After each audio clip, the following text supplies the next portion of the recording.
Uswatun Hasanah dari Prodi S1 Kebidanan. Sekarang aku sedang berkuliah di Stikes Bakti Pertiwi Indonesia. Di sini aku akan sedikit menjelaskan tentang pentingnya mata kuliah bahasa Indonesia dan keterkaitannya dengan prodi yang sedang aku tempuh. Yang pertama, aku akan membahas tentang pentingnya mata kuliah bahasa Indonesia. Seperti yang telah kita ketahui bahwasannya bahasa Indonesia merupakan salah satu identitas bangsa Indonesia. Karena itu, bahasa Indonesia memiliki posisi yang penting dalam perkuliahan.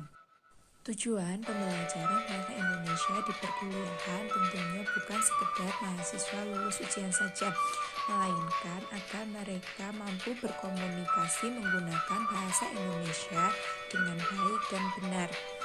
Mahasiswa dibimbing dalam keterampilan berbahasa agar mampu memahami bahasa yang dapat menambah pengetahuan dan pengalaman, serta mampu berkomunikasi dengan baik dan benar.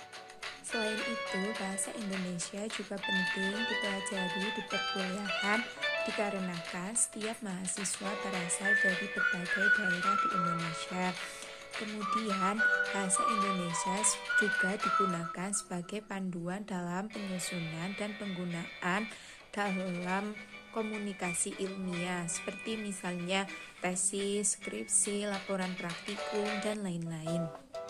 Yang kedua adalah keterkaitan bahasa Indonesia dengan prodi kebidanan. Di dalam prodi kebidanan, kita akan sering membuat karya ilmiah.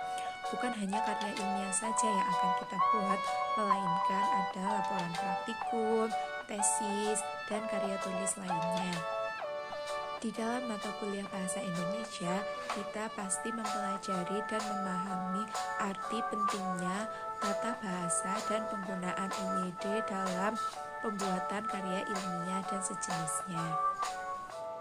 Kita juga sebagai calon tenaga kesehatan harus fasih dalam berbahasa Indonesia karena dalam sistem pemberian layanan kesehatan, penggunaan tata bahasa Indonesia sangat penting dilakukan oleh tenaga kesehatan agar klien atau pasien tidak salah paham dalam mengartikan bahasa yang dimaksud.